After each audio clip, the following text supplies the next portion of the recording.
Welcome to Wacky Wednesday with Sew Granny Sew. Today we're going to make a few small ornaments. You can only use them for Christmas, but we're going to make some that you could use to attach to a birthday gift or any gift or even just to hang in your window. So I start off with a paper and pencil. I'm going to make a car for the boys and we're going to make a heart for a girl. Get creative with it and find a pattern that will work for you or for your need. So for the heart, we're just going to fold that paper in half. I do want to make sure that we're kind of unison there. It's big enough to allow for that 1/4 inch seam allowance.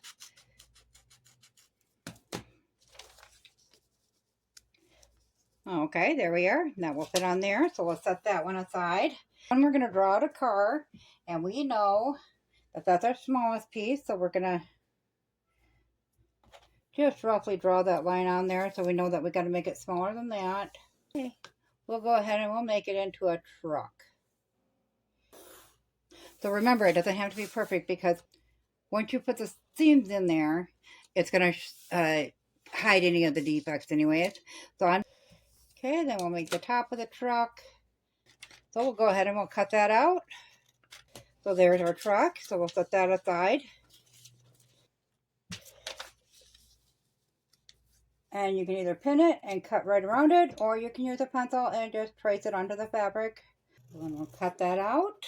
Another great way to use up some of them scraps you have. Like I said, you can make them as big or as little as you'd like. The same thing on here. I tell you, this doing Wacky Wednesday is really helping me use up some of my scraps. Got both the hearts cut out now. This is what we're going to make the loop out of.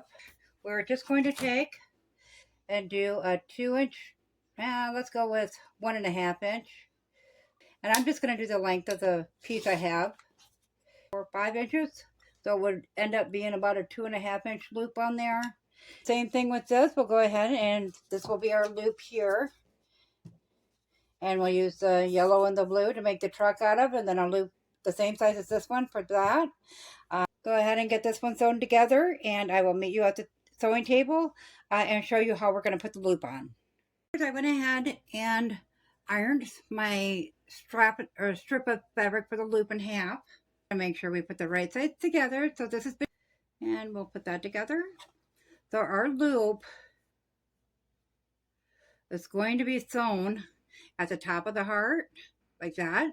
So we want to go ahead and we want to put or sew our loop first so we can iron it flat and get it in place to sew as well while we're doing that inside. So we're going to go ahead and do a 1/4 inch seam around here, and at this end we'll sew all the way up.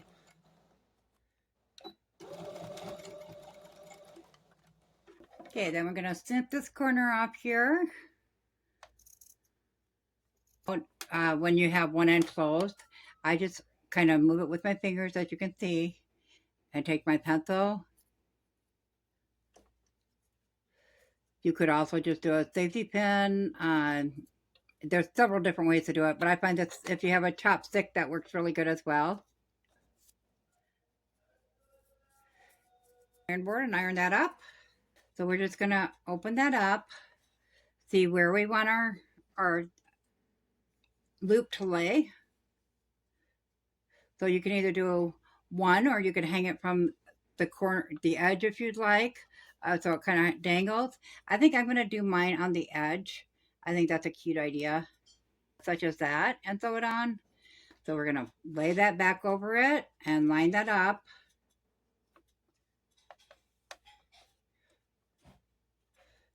Okay, once we get that lined up a little better there, we'll go ahead and take a stick pin and pin that in place. So then you're just going to go around and make sure everything lines up good. We're going to leave a little opening, of course, to turn it the right way and stuff it. Probably in between there and there to hold it open and then stuff it. So I'm going to put a pin there.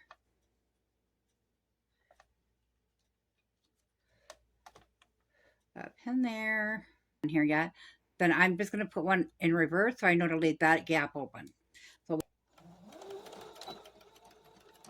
And then you're just going to follow the curve around with your 1/4 inch. Over the loop there, I'm going to go ahead and back stitch to hold that roll out. On the center, you're going to sew up to the center of it, and then you're going to lift your presser foot and turn the heart. So just like at the top center, you're going to get there, and then you're going to turn your whole heart around to go the other direction. Okay, once you get that cut free, then we'll go ahead and snip the edges where the points and the curves are at. So we'll snip off that one, and then wherever you have a curve, you want to go ahead and snip. That helps it spread open. Here, you definitely want to take a notch out of there.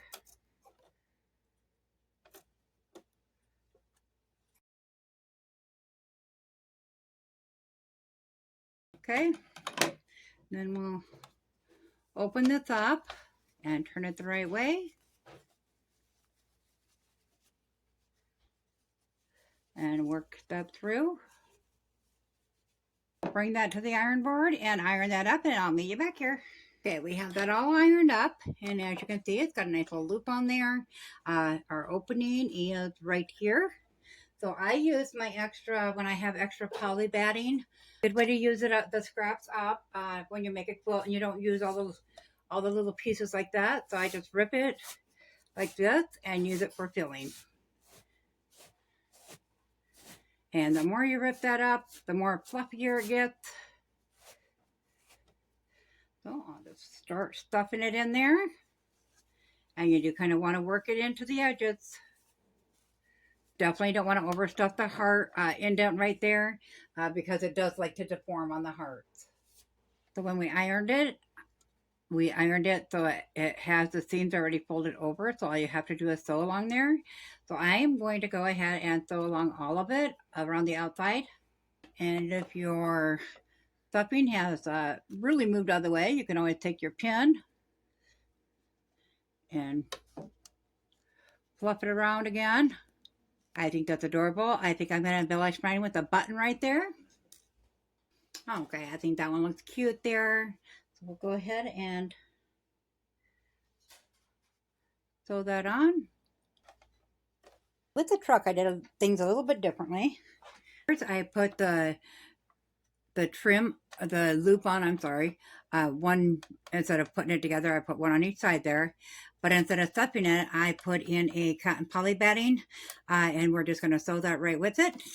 So I'll go ahead and sew this. I'm going to leave this part open right here and use that as my inside seam.